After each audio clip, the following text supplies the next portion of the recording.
The car's got a weird problem, and I don't know what it is.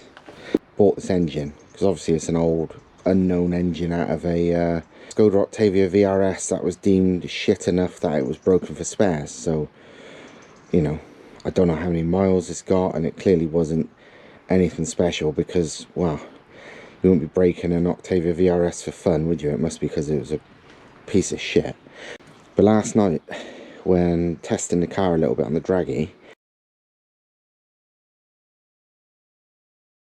it was perfect, and then suddenly it overheated, like just suddenly. But it still runs on all four. It acts like it's nothing.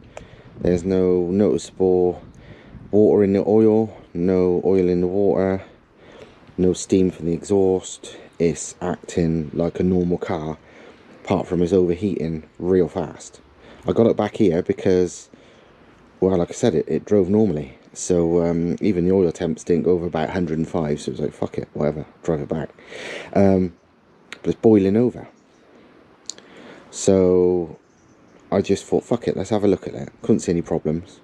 So I just refilled it full of water and ran it. The first thing I noticed was, even with the bleed on the radiator, no, the, what do you call it? Heater matrix top hose, which like a bleed point on there, even with that fully open, only the odd little spit of liquid's coming out, and it's like, hang on, that ain't right anyway, because that's like it just pours out there normally. So that was a bit weird. And then the fans come on real quick, and I looked at the temperature both on the Audi gauge and the clock's gauge, so we know it's not just one reading wrong. And it was like 90 something straight away, and it's like, what the fuck? So I felt the water cold. I felt the radiator pipes cold. Felt this fucking roasting. And now, and when you put your finger right in there, as it was boiling, it would do the odd little spurt of boiling hot, and the tip of your finger would be burnt and the top of it would still be cold. So it's like, what the fuck's going on? It's like I thought at first, when it first happened, that it was maybe just an head gasket, because these are really, really rare for the head gaskets to ever go. Literally everything fails before the head gasket sort of thing, because they're MLS head gaskets as standard. But I don't know the history of this engine. For all I know is that it had an head gasket job at some point, or the head had been off at some point, and they'd not taut the head bolts down properly or something. Or maybe it just is one of the rare ones where it had done an head gasket. Don't know. Either way, what this seemed like was just like the water's not circulating. But I'm wondering if the water pump's dead. Like the impeller's just not working, because it just seemed like there was no flow. So it's just sitting in there getting hot, literally boiling, while everything else is cold. Problem is, it gets hot so fast it's fucking undrivable. Well, not all the way to the workshop anyway. What I think's probably happened is the water pump's failed. And it's fairly common on 180s. As standard, they've got a plastic water pump impeller that fails. But because on this, I didn't do anything. I mean, like, sensible person would have done the cam belt and water pump and everything when you put the engine in. But I was like, fuck it, just send it, who cares? This engine ain't going to last very long anyway. But by the looks of it, I was unlucky enough that the water pump impeller has disintegrated, so there's no water flow. That's good, it means the engine ain't broke, or hopefully it ain't, but that means I can't drive it. So I need to get recovered to the workshop so I can fix it there. And I could, but I don't really want to. So I had an idea. And I've, as you can probably see by all this mess and the dog and wires and pipes and shit, I've gone a bit MacGyver. I thought to myself, you know what? Mercedes have got electronic auxiliary water pumps that they do flow quite well, and they probably flow well enough to just drive this sensibly down to the workshop. So I went down to scrapyard, which is in last video, if you go and have a look, of me wandering around the scrappy. And I bought that, which is a Mercedes electronic auxiliary water pump. Took, you know, literally £5 from the scrapyard.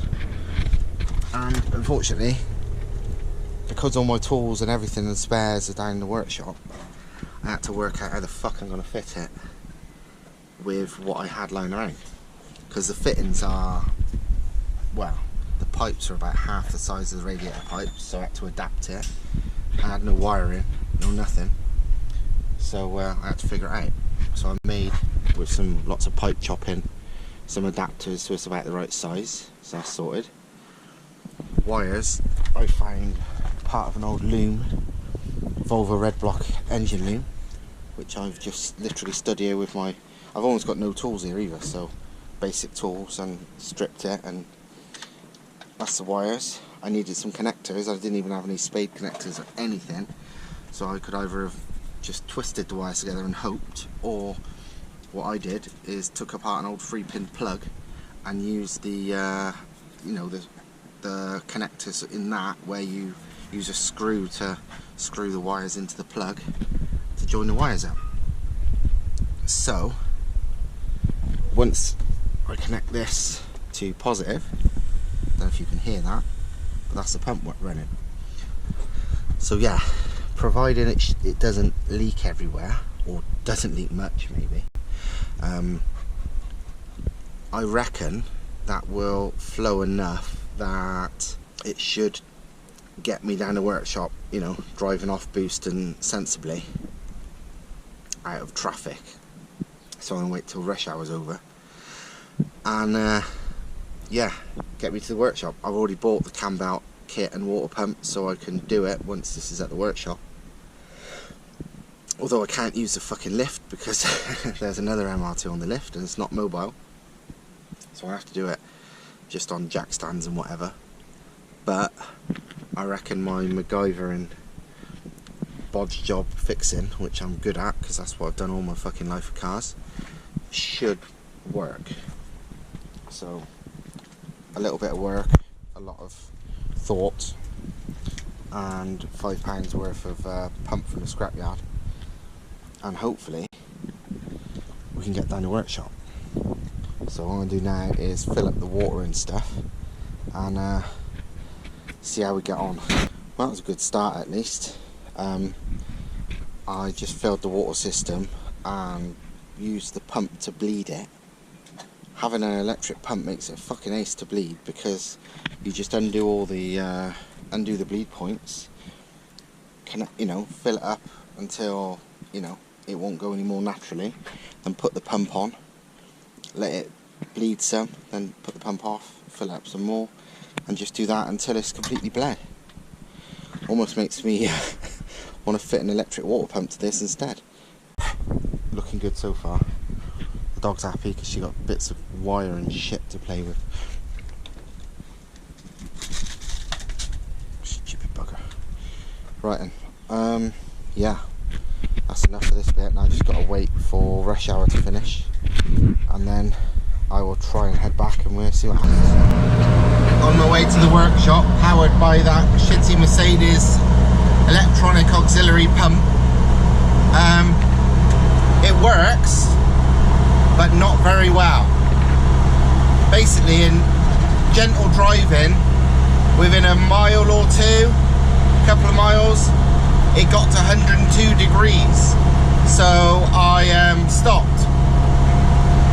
But sitting there at idle for 30 seconds, it went back down to 60. So it works, but it hasn't really got the cooling capacity to work, you know, the flow capacity to work very well. Now I'm moving at like a steady speed 50, it's going up slower, because it went up fast because I was in town. You know, stop, start, slow, you know, 30 mile an hour traffic. Now doing 50, it's going up a lot slower, almost steady. So yeah, it works. It just means I might have to stop every now and again and let it idle for a bit, which ain't so bad, So I'm not going to go on the motorway. I just need to get to the workshop in time, because the only way I can get home tonight, I think, is on a train, and the last train is 9:45. So I've got about an hour and a bit to get to the workshop, and then, you know, well, about an hour I would say, and then I got to walk to the station. So yeah, as long as nothing goes wrong, I should be fine. But if I had to wait for recovery, I'd be screwed. So we'll have to see. But as you can probably see by this talking, it's been a couple of minutes and the temperature had only gone up 2 degrees because I'm doing a steady 50. So yeah, I'm fairly confident we should be okay. I've got the heaters on full blast and I'm roasting, but we should cope. I just got to drive gently. 2000 RPM, 6 gear, 50 odd mile an hour. So I will update you next time something happens. Well, this has gone good and bad. Good, the water pump seems to cope when you're only pottering about. Bad, I've just run out of fucking fuel. The petrol station I was planning to go to was just closing as I went past, and I'm out of fuel now. So I need to go down the petrol station. Luckily, I'm about not even a mile from the workshop. Lucky for me, Matt, who works at the garage next door, was still at the workshop. So I rang him and I was like, don't suppose you're at the workshop, are you, mate? He's like, yeah. I goes, don't suppose you got any cans of fuel, have you? He's like, no, but I am at the workshop. He's like, what's up? And I said, I've run out of fuel. I goes, no worries, if you ain't got any fuel cans, I just walk to the workshop and grab the ones from ours and go and get some. And he's like, no, don't worry about it, I can pick you up. So he's on his way, which saves me a little walk. So yeah, could be worse, could be better, but could be worse. 1 minute 37 seconds later.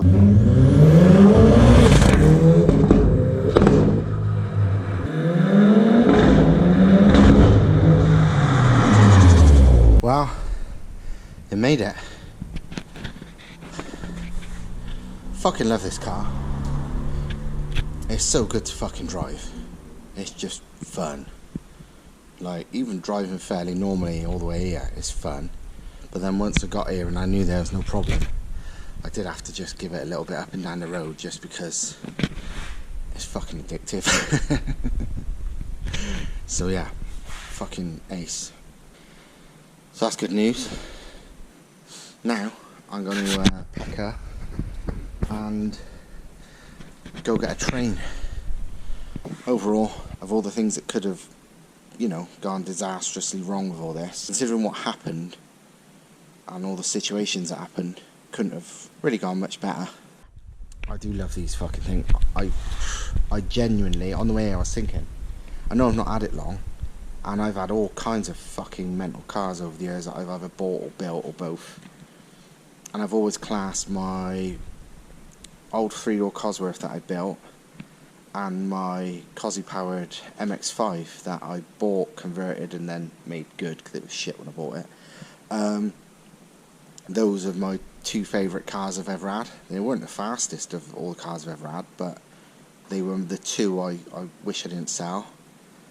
But I'm already thinking this is actually my favourite car, or one of, at least up there with the Cosy MX-5 and the actual Cosy, of awesomeness. It's just, I've had millions of cars.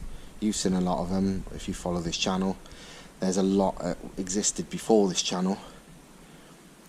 Loads of mental stuff, but I don't know, something about this is fucking bang on. I mean, it's why I built it, because in my head what I was building seemed like a brilliant, you know, it's what I wanted, what seemed like a proper good idea to me. My own little sort of low rent Group B rally car, and yeah, it's fucking exactly how I wanted it to be. It's fucking brilliant. It's probably turned out better than I expected, but how I wanted it. And this is only in the beginning, because it's in a very, very mild state of tune at the moment. It's a fucking stock engine running 1 bar boost. Imagine this with lots. You know, without sort of changing anything. I mean, you've seen the gear changes and heard the gear changes and stuff. I've got no interest in changing from that kind of box, because it is fucking mega. The steering's awesome, the suspension's brilliant, the tyres are fantastic. All I would ever do was add more and more power. It's cost me fuck all as well. I still need to do the sums. I haven't done that bit yet. That I need to go in a video when I also time it, because you can't really be like, oh, look how cheap this is in a video when you haven't shown, oh, look how fast it is too. So that'd not be in this video, it'd be in like the one once I've changed the fucking water pump. So yeah. Anyway, that's enough of this. This may be a video on its own right, I'm not sure. But yeah, see you next time. Well, now I'm waiting for the train home. The drive to the workshop is like 30 minutes. Unfortunately, the train is 3 of them, and it takes about an hour and a half. But fuck it, trains are, when they're quiet, are very chilled out and relaxing, and it certainly is round here. As much as, you know, this place is a bit boring and dead, because it's just a little fucking very small town or village. I don't even know what you call this place. You can't deny it's fucking nice and quiet when you want it to be nice and quiet. I think I'd be bored if I lived here all the time, but when you just want to be fucking chill out in the quiet, it's fucking good. On the second train of the journey back, and it's just sort of turned off. All the screens went off, the engine went off. Better not be fucking broke.